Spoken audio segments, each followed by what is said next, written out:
Thanks for joining us. I gave a little intro to you a minute ago, but I'm gonna just kind of repeat it just in case anyone missed it. So Leigh's gonna be our next artist for this next segment. She uses fiber reactive dyes and hand stamped cotton, as well as some artist made accents to create her hand wrapped fiber jewelry. And she's gonna tell you a little bit about what she does. So I'll go ahead and let you take it over from here, Leigh. Okay, thanks. Yeah, thanks. So I'm an artist and not an techie guru person, obviously. So a little about me and my background. And this is going to go way back, but people ask me, how long have you been doing your artwork? My answer is, I've been doing it all my life. I started off sewing from my mom's scraps. I was that child that would color in wallpaper, was banned from markers as a child. And I'm sure my mom is just totally laughing right now. But I was a kid that had a very hard time in school. I struggled, and it turned out through a lot of hard work from my parents fighting with assorted people and getting me tested, I'm dyslexic. Surprise, in the 70s, that's not cool. I fun fact, didn't learn to read till I was in 4th grade, but I always had art. I could always communicate through my art. I could always find a comfort and a calm with my art, no matter what it was, painting or knitting or sewing, whatever it was. That got me, it's managed to get me through life. When I was in high school, thought it was totally awesome. We got to pick what were our electives. And I lived in the art department. Big shout out, if he is still even alive and listening, to Mr. Hashoyan. Totally pushed me in the direction of design. Graduated from high school, went to college, started in community college. I graduated from the Center of Creative Studies. Surprise. I got my degree in design. I'm a graphic designer. When I finally graduated, it was in the 90s, early 90s. Nobody was hiring. So I had been dating a young man for about 5 years. Turns out we met in 9th grade. I married that man. He is my husband. We've been married for quite a while, 30 years in fact. We have 2 children. Had my kids, and I just the artwork got pushed aside because I was that mom that was always active with my kids. Finally, my kids got to an age where they were self-sufficient, middle school, high school age. And I started working in a preschool because I really do love children. And there they always were, Miss Leigh, when you grow up, what do you want to be? And I never really had a good answer. I'd already gone to college. I had already gotten my degree. And one day it hit me. I want to be a fiber artist. So from then on, I did have an answer for my little ones. But that's when Swirl Puppy was born. And I was nervous to go out on my own. My husband was turning pens at the time, and I was just filling my time. I was making book covers. If you go to my website, you'll see there's still a couple of them hanging around that are still up there. The reason I don't work under my name, and I work under the name Swirl Puppy, is because I wanted something that was fun and whimsical, that both my husband and I a name that we could work under. I love swirls. Being a graphic artist makes sense. Anyone who knows me knows I love squirrels. And we both had a black lab named Baxter. Baxter's the puppy part. He is since long gone, and I have replaced Baxter with my new pup of about 3 years. He's 3 years ago. His name is Mac. I have 2 studio pups that hang out with me in the studio all the time. They have been banished today, or we'd have all kinds of shenanigans. But that's where the Swirl Puppy came from. That's how I got my name. So now I have the Swirl Puppy concept. I want to be a fiber artist. What am I going to do now? I'm in love with the idea of art that could be used every day. Art's gorgeous on your walls and all that, but I wanted something that had a function. I'm married to an engineer, so we have a lot of form follows function discussions, my husband and I. I always say he makes it work, I put the lipstick on the pig. I just want pretty things that make you smile, that have some whimsy to them, that you could use every day. So that, you know, what is that? What is that piece that is, I settled on fabric bowls. Fabric pottery, I have a lot of people that walk by my booth, come up and touch something and go, oh, I thought that was ceramic. It's not. Everything I make is cotton. One thing I really want to, I don't have time when you're in my booth to go through all this. One thing that is very important to me is that I make every process of my bowl. So yes, there are shops, fabric shops that have done a basic bowl like I do. I try to push it to as far as we can go, as far as design, you know, shape and stuff like that. I actually, in making my bowl, I want people to smile. How am I going to get people to smile with a bowl? Bright colors. Who has looked at bright colors and not at least smiled a little bit, or at least felt that little bit of joy of, oh, that's happy. So that's part of Swirl Puppy too, is the bright colors. I want to make you smile, form follows function, you know, putting all that together. How do I make my bowls? Well, I need to get all my product, or all my pieces first. So I do have a few things here to show you. I dye all my fabric. So here are a few pieces of just plain dyed fabric. To dye fabric, it's incredibly boring to watch, but it's basically, I use fiber reactive dyes. They're put into a vat, and these colors have sat for hours, sometimes days, and it's a lot of wringing out and washing and stuff like that. Once I get the fabric dyed, I take my stamps. And I love making these too. These are made from a soft rubber. I've carved them out. I've actually got a piece with this one using this stamp, and I'll show it to you. I stamp my fabric. So hopefully this shows up. It looks like it is. This one has just circles on it, but I will stamp the fabric. So this is another one that there's some bleach used and there's stamping involved.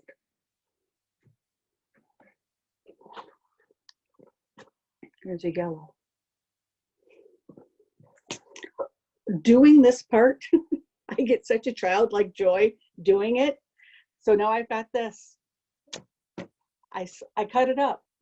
I have to wrap it on a piece of cording, like I have here. Once I get that cording, so we're talking, you know, these are full day processes, okay? Once I get that cording, I go to my sewing machine and I sew it together into whatever shape I have managed to design. And I end up with a bowl. This is just a basic bowl. You can see, hopefully you can see, there's little purple dots on it. That is from the fabric being stamped. Then I need to decide, will I embellish it? This one, the basic one, no. I've got some that I have embellished. So another day process, I make my buttons. So it takes more than just sit down, wrap the fabric, sew it together, boom, I'm done. When I get done, sometimes I have little ends, like that little orange piece I just showed you right here. This will turn into one of my pins, might turn into a magnet. Another thing that I think is very important is to not waste materials. Our landfill doesn't need anything else in it.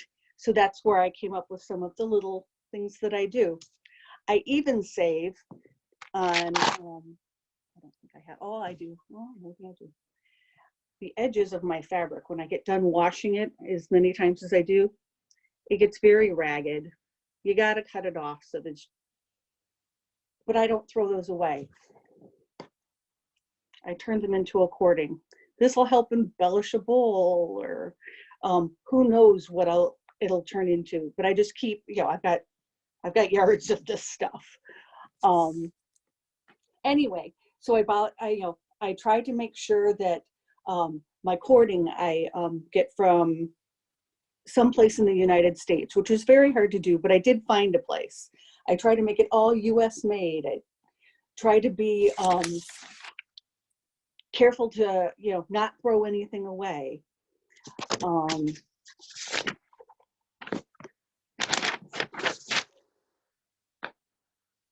I guess when I'm making these pieces, I'm putting a part of, there is a part of me that I'm putting into it.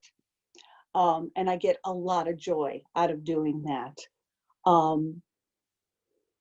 People have asked what motivates me and what keeps me coming back to my studio every day. The answer is you. I make everything here for you. I'm all about, I just, getting the joy I see on your face when you finally bond with a piece in my booth, it's just, that's why I do it. It brings, I can't even explain the joy that I have when I see that. And to know that it's going to a good home and it will be used. And someday you might be having a bad day, but you're going to have a medium bowl sitting there that you throw your keys into, and you look at it and you go, oh, wow, that makes me smile. That looks pretty cool. Or it brings you some form of joy. I've got some pieces here we can go through. I put a bunch of stuff on my shop last night for you. I'm going to go through a couple of the things that everybody is really interested in, usually in my booth. And we'll go through and do a few, this is good uses for them. I'm going to start with a medium bowl. It comes in two different shapes. There's this, it's a little taller and skinnier, or I have shorter and flat ones too. Medium bowls, I always suggest that the way they get used in our house is we use them as, my husband calls them his explosion basket. He comes home from work, wallet, phone, keys, that kind of stuff goes in his basket. That way, when it's time to go somewhere, we're not looking for the keys and we're not looking for the phone and all that. When my kids were younger and they started with cell phones back when they were in high school, they had to put their phones in the basket at night, so I knew where they were, and that way they also couldn't get on the phone in the middle of the night and chat. Bread basket, makes a wonderful bread basket, cracker basket. So this one is a very popular size. I also have, this is my small bowl. These are all over our house. They're great for collecting little bits and pieces. I have used them for candy. I use them for, I've got them all over with pins and stuff like that with my sewing. But what a lot of people buy them for is for their bathroom, to throw their jewelry in. I am horrible at putting my earrings away, and that's where they go. I have one customer that likes to put her rings on the points of my bowl. I never thought of that, but it does work. It's an excellent use for it. So there's that one. My number one selling item in my store are my coasters. I make them in a rather large shape so that they will do well with mugs. I have a thing for big coffee mugs, and you can never put them on a coaster because they're not big enough. So that's why I make them the size I do. Best part about these is they can go in the washer and the dryer. I have been making them for about 9 years now, and no one has come back with a coaster catastrophe. So they work. What I like about them is you don't get the clink. You get your stone coasters will stick to the bottom of your glass with the condensation. These won't do that. We have a couple questions. Can I jump in for a minute? You jump in whenever you'd like to. Cool. So Maya wants to know if you can show some of your more funky bowls and bases. Yes, I can. How about, this is new. This is, if you can see, this is actually that stamp that I had shown you earlier. These are great for just as a piece of eye candy, as a piece of art. You can hide all kinds of things inside here. I put, remote. We have hidden our remotes in something like this, but there's a piece right there. I have, how cute is this one to hang on your front door? I don't know how well it's showing up. On your front door, put some flowers in it, and there you go, you've got spring. Plus you can, you can make your whole neighborhood smile because, hey, check out that piece on, Susie's door. I also think this one would be awesome right when you come in to put your mail in. So there's that one. This piece is relatively new. Anything that has, let's see, you can see through this one. It's a bunch of circles, mixed heart shape. These are great because you can actually hang them on your wall as a piece of artwork.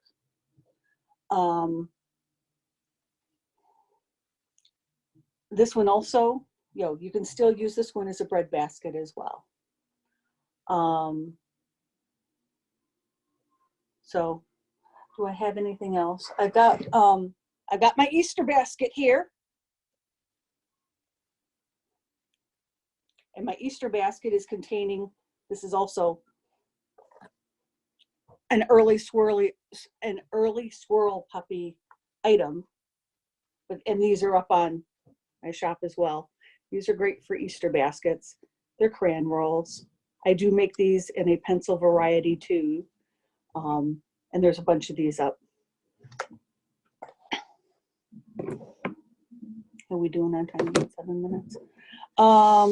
What else? Let's do a real quick tour because you guys never get to see my studio. So let's see how we're gonna do this. Can you guys see okay, hopefully? This right here is where all the magic happens. This is my sewing table.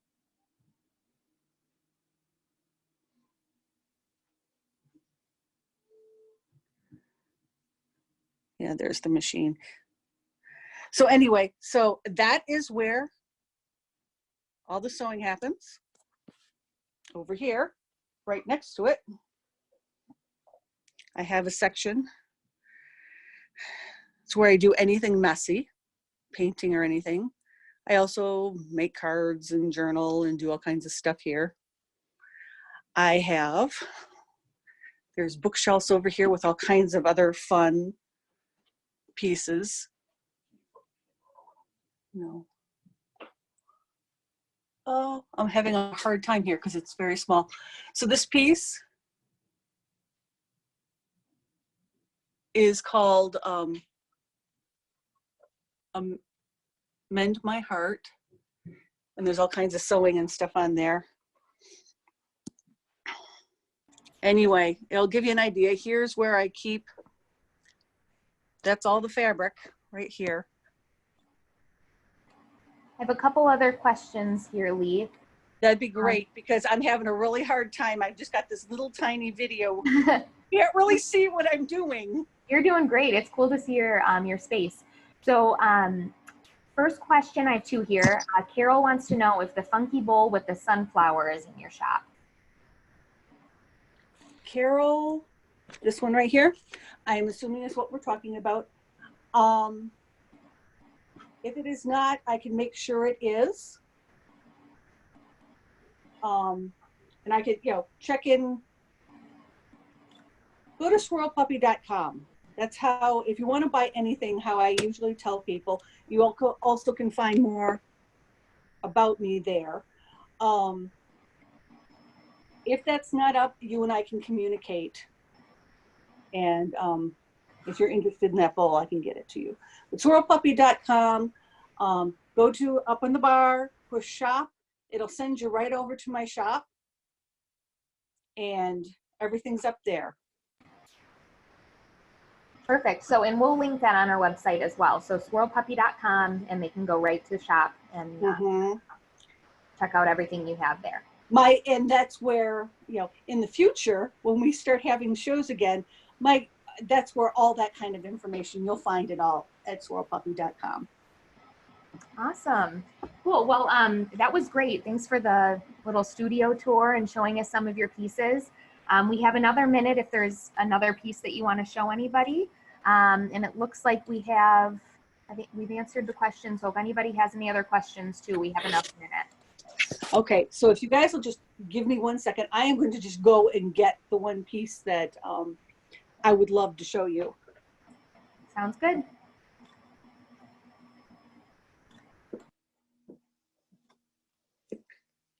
So this is one I've made just for me. This is, I call it my bad hair day.